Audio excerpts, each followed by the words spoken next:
and welcome to the Bible Bell podcast. You need to go back and listen to how we used to do intros. Get off GTA. Did I do a voice again? I was just waiting on it. But you laughed. I laughed because I looked at you. Right at the point I thought you were going to do the voice. You laughed. We should just do podcast episodes in GTA voices. So we're here. Another episode. I told you we'd do it again. We did 2 of them. We might have recorded them the same day. Back to back? Back to back. Maybe. So I may not have even changed my stance. I didn't. You still don't have coffee. Your wife's still shooting guns in my backyard. Yeah, we're here for another episode with an actual topic. So, Andrew, how about you just go ahead and lean it on in? So this is kind of just a funny one, just to kind of get us back into the rhythm of podcasting and not just you rambling. Yes. This one is going to be who actually does the most work in a church. And we were kind of going to couple that, or we thought about coupling that with who gets paid the most. Yeah. But, I don't actually know who gets paid what. That's true. And we do have an episode that we talked to one of the guys at our church, and he wanted to kind of be on that discussion of that topic. Pay scale inside the church. Actually, he brought it up. So yeah, he did bring it up. Maybe he wants a raise. Maybe that's what he's trying to do. That's exactly it. We got him. We got him, boys. We figured you out. Okay, but as the amount of work that people do in the church, because churches are highly volunteer ran. Yes. There's heads of different departments. Well, and if you ask any pastor's going to say they do the most work. And matter of fact, they even get up on stage and they're like, hey, we're not the only ones that should be doing this. Matter of fact, all of you guys should be out there doing it too. Listen, everybody, act like me. I'm here every week. Yeah. I don't know about you, but I'm serving every weekend here at this church. Yeah, there's a lot of behind-the-scenes people, and then there's a lot more on staff than just, 1 or 2 pastors and a secretary. Right. And that's kind of where we're going to go at this with. And we're going to use our church as the example. And maybe churches that we've been a part of in the past as well. This is kind of like a fantasy draft of volunteers inside the church. Dang. All right. So starting, we'll go through. Well, then we don't pick up the pastor first because quarterbacks are never. Yeah, they're never first. Well, you're giving up so much by just picking the pastor. He might get you the most points. But, the value of a couple other extra volunteers in a higher range, That's right. You're going to get it. I just did a draft yesterday, so I'm good. I can talk about this now. I went my 2-2. No, I went 3-2. I went three receivers, 2 running backs. Okay, so I'm going to go through, our different teams that serve in our church. Are you talking about it? Okay. So we have the production team. This is the front of the house engineers, the lighting techs, the live stream team that deals with that, the media techs, the hosts of the live stream, let's see, what else? The prayer team leaders, the producer. We have a producer that makes sure everybody's kind of on the same page, ready for the next video, the stage hands. That's team 1, production. Team 2 is guest services. These are the greeters, the hospitality team, the hosts, the lead ushers. Then we have the Kids That Matter, which is our children's ministry. So again, we got, the check-ins, the coordinators, the orange room helpers, the red rooms. I don't know what a red room is because I don't serve in a kids room. Just a the runners, the link help. Okay, yeah, just the different areas, I guess, of kids. So you have kids ministry.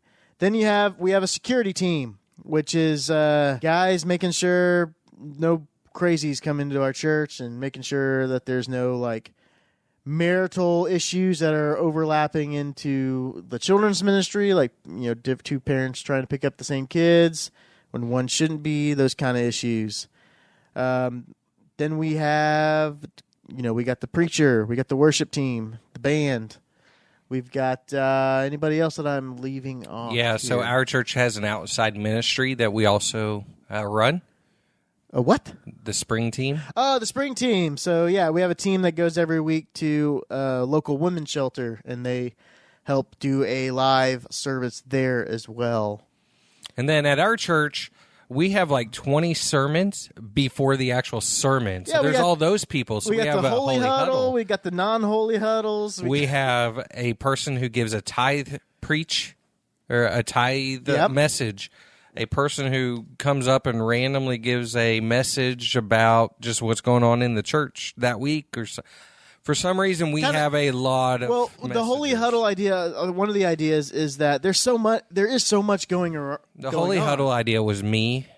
That I you're gonna take started credit for it. in guest services I started the 5 Holy years Huddle. ago. Oh my God! And I was the only one who was doing it. It's my favorite And then thing. as soon as I stopped being the director, then they're like, "Hey, let's make this. Everybody has So to it's come." your freaking fault. Anyway, the one good thing is that there are other ministries that don't necessarily, as we talk about, like the parts of the body, the hands, the feet, the eyebrows, all those different parts of the body. Sometimes we don't know what's going on over here, but what we're doing maybe in the children's ministry is helping the parents be able to have an environment that they're able to listen to the word, stuff like that. And so, So you took this a whole different way than I'm I sorry. was planning on it, but this actually works too because I wasn't going to do this Sunday. Because Sunday, we know there's 1,000 people working Sundays. Yeah. I was going to take this at the Monday through Saturday. okay, well, I mean, there is Thursday and Monday night games in the NFL, so we have the Thursday and Monday night ministry as well. So let's just kind of go through the list. Like, if you were to draft a ministry team, Woo! what would be your first pick out of the ones I just gave you? Guest services, I think I'm KTM, taking the guest band, services first. security. I'm taking guest services as my So top you're pick. thinking the guest services is your top pick for the most valuable In the church, yes. in the church, and what's your reasoning for that? So they interact with literally everybody that comes through the doors because you have your greeters who literally put eyes and hands on everybody that walks in the door. And then you have your hosts. So they're the ones who make the first impression on the new guests as they come in. And then they're the ones who hand out the free stuff, and everybody loves free stuff. I mean, that really gets people coming back. I know when Lisa and I were checking out churches, if we didn't get something free, we probably didn't go back. Oh yeah, yeah.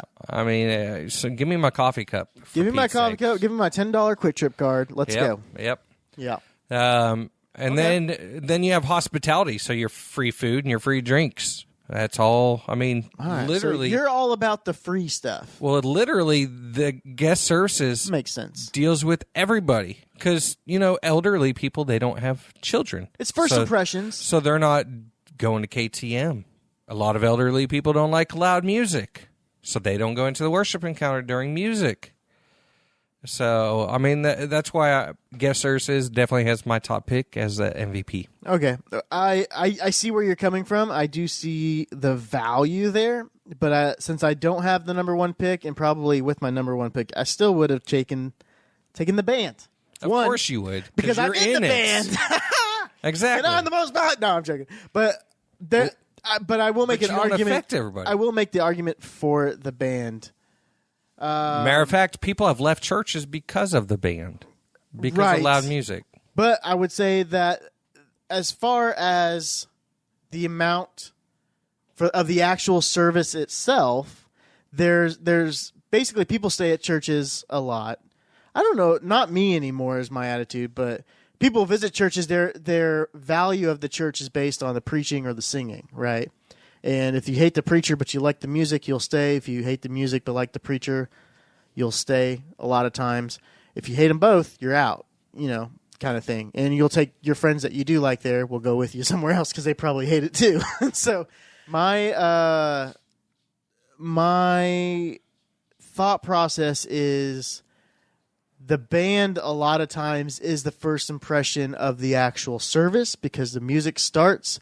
And if you have like terrible music, and I say this, I actually don't know if I would make these guys my number one, just in the value of people stay at churches with crappy bands all the time, and sometimes crappy bands are because more people are involved in ministry that wouldn't be able to get involved in ministry at other churches. So hear this with like, what is it? Grain of salt? A grain of salt, I guess, like satire Some a little bit. prejudice? No. Yeah, prejudice. But to make an argument for the band, I would say that the people that enjoy music need to have a band that helps get the atmosphere set for the rest of the service. And if you have an organ, piano, or a band that sings off key, the atmosphere set is not exciting at all, usually. Yeah, you also know what type of preaching it's going to be. Yeah, you have an expectation, a already preconceived expectation of what the preacher is going to be like based on what this music is like. So that's where I think that the band a lot of times can bring some excitement into a service that helps, make that service more. But see, your band the band is dependent upon the preaching, so that's why I couldn't take it number one. Well, the band's not dependent on the preaching. It really is, because the preaching doesn't start till the band's done. It's true. Well, it depends. If you're at our church, I mean, you've probably already heard two once sermons. Or twice a week. You've already heard two sermons before the music starts. In the history of our church, you've heard two sermons, so therefore it is dependent. I'm talking about the Holy Huddle. Gotcha. Everything else that happens before. Gotcha. I would say that my personal thought is that there is an atmosphere that builds with a quality band that would help maybe want somebody to come back. But see, if they don't even feel welcomed, walking into the doors, they're not coming back. I'm not arguing with you that that's... I know. I'm just saying well, you're not arguing with me, but I'm arguing with you. Because it can be a great band and great preaching, but if these people don't feel welcomed, they're not coming back. But if they feel super welcomed and loved and, wanted, they're going to come back even with bad music or bad preaching. That's where I say But that's why I had the number part one I don't pick. agree with is I've stayed at churches because of the relationships I've had with the people over the relationship or over the music or the preaching. Absolutely. Absolutely. And I mean, when you move into more of a house church model anyways, that's even more dependent on your relationships with people over the quality of a program. Okay, so with my number 2 pick, I'm taking the kids, mainly because it's very very crucial to the growth of the church. The young minds and just the kids in general, because they're going to be the future leaders of the church. And then also, young kids or just kids in general means younger families, more families my age, means more people I can associate with or talk to. So yeah, that's my number 2 pick. I actually think that's a good pick, and I probably messed myself over by taking the band 2 because of knowing that you don't like music, I wouldn't expect you to pick even band 3. So, right. But I also think that you are correct. KTM or Kids Ministry is one of the largest ministries in any church. Yes. It requires the most volunteers at one time. You have your all the way from 0 years old to 6th grade. So you have all these individual classes. The more that your big church grows, like one parent comes, they're going to bring 4 kids. So that you're going to have way more need for volunteers and the kids for every family that shows up. Right. And so I do think that is highly up there when it comes to the amount of time it takes freaking figuring people's schedules out, who's going to be there this week. Oh, now we have multiple services. Who's going to be at service 1? Who's going to be at service 2? Where things like the band, it's the same with our church. If you're singing in service 1, you're singing in service 2. We don't have time to do multiple practices. Right. Probably one of the reasons I don't do kids ministry is because it is also unbearably chaotic. It is. It is. If you're ever thinking of having another child, go serve in your kids' ministry for a little bit. Just make sure. Just be out of the nursery, because the nursery is not bad. Yeah. Oh, I want to go to the kids' ministry in the nursery. I want another baby. No. Go to those, 3rd through 5th graders that are honest about everything in life, and they will tell you straight up. With my 3rd pick, I'm going to reach. No, I didn't get. Oh, your 2nd pick? Okay, I was actually agreeing with your. But I mean, I can't pick them now because you picked them. True. Okay, so what's your 2nd pick? So my 2nd pick is going to be the spring team. It's going to be the team that goes outside the church to do ministry. This is a much smaller team, but if the mission of the church is to minister to those outside the walls, then we have to have a team outside the walls. Right. I get that. And if our ministry of your church is to get as many people inside those doors on an hour service, then that's your thing. But our church, that's not the thing. So I would say the spring team is a wild card. It's a freaking sleeper pick. It is. Because I like it. I like the pick. It's probably too early for a sleeper pick. For me, but I'm reaching that here as well, because with my third pick, I'm drafting the security team. This is a little selfish. Very selfish. Because I like to be safe, and I can't worship when I'm not safe. It's one reason I don't go into during the music. I don't have a bearing of my surroundings, and so I don't feel comfortable. So, yeah, with my third pick, I'm reaching. I'm picking the sleeper security. All right, and that's going to leave me with the final pick, I believe. Well, I mean, we haven't even done the preaching. Like, are we going to add the preaching into? I mean, we can have a separate fantasy draft of preachers. So that's going to leave me with the Holy Huddle. And I'm going to say I'll take them as my third, kind of because I need to, unless the sermon is its own thing. You know, I have had players on my fantasy football teams actually get me negative points. So, do you want to take them? Well, the reasoning is the Holy Huddle is the opportunity to sync up everybody, what everybody's doing, the mission of the day. Yep, get everybody on the same page. We do maybe a little extra than what I'm talking about when it comes to our Holy Huddle with an extra devotion and things like that. But just getting everybody on the same page, today's mission, we're all working together. You might be in kids, you might be in guest service. It's like what brings everybody together. What wins championships? A good team. And what do you need for a good team? Holy Good Huddle. offense. What was the word? Symmetry? Oh, synergy? Synergy. That's what it is. Symmetry. Symmetry. Yes, that side of your room looks the same as this side, Dusty. And your church needs to look the same over here. No. Yeah. The synergy that you can bring with a Holy Huddle that, you know, everybody is celebrating every victory in that service. Yeah. So, and it's just a good wake up as well to get your blood flowing, get you moving, get you excited for the day, because people know when you just roll out of bed and you're miserable.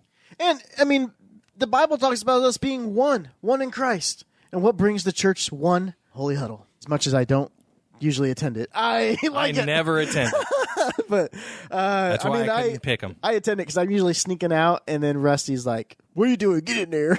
So you know how many times he's told me to go in there? I turn back around and go in there like a good child I am. But I believe it is super important, and it's my sleeper pick to win Church 2022. All right, so we'll give a weekly update with our scores. We're gonna grade our church on how they did every week. And with your band, I'm going to go ahead and give you production. Okay, yeah, because that's one and the same essentially. Honestly, I would say the production side of it is more important. If you have a terrible sound person that mixes it terribly, you could be the best singer, but your sound is terrible, and you. Well, and also if you don't have somebody back here controlling it, the only thing you're going to hear are the drums and the acoustic guitar. Right, and so really. And I used to always say this when I would do training, the person doing the music slides that change the lyrics, that person is the worship leader. Because the worship leader is going to sing whatever is on that screen. Yes. And the people in the congregation are going to sing whatever's on that screen. So if the wrong words are put up, the people in the congregation are going to sing it, and they're going to look at you going, why aren't you singing it correctly? Yeah. You know, and so I've always just said, like, you're really the worship leader. And I used to always do it because verse 2s are always like the ones I forget. And so when I'd be training somebody, I would put verse 1 back up because it's the most familiar to the singer for verse 2, just to prove my point that they will sing whatever you put on the screen. And they would always do it. They might catch themselves like, wait, is that right? You know, but they would always start off, or TS would always start off, like he was the one I would always do it too. But that was just to prove a point that you are actually the worship leader. You're the one that's controlling who gets to hear it, how well they get to hear it, and it's actually more important than the band. So I'm glad I get that. Now I feel a little bit more confident in And that. so, also, we didn't necessarily pick pastors or the pastor because they're more of the coach. Yeah, true. Yeah, they're And the you don't coach. pick coaches in fantasy draft. So. No, you don't pick the coaches at all. And so they might be like, well, I get to do so much, but, Yeah. we're actually judging volunteers here. Right. We weren't judging people that are paid Exactly. to be there. That's the next the draft. paid leaders. Yeah, I think that's the next draft. So, that concludes the 2021 church volunteer fantasy draft. Let us know on Facebook or Instagram or whatever what your order of that would be. Because what would be your top 3 picks when it comes to ministry teams in your church? I pretty much gave them. I know you did. I'm asking them. Oh, them. I'm Okay. asking you in the comments.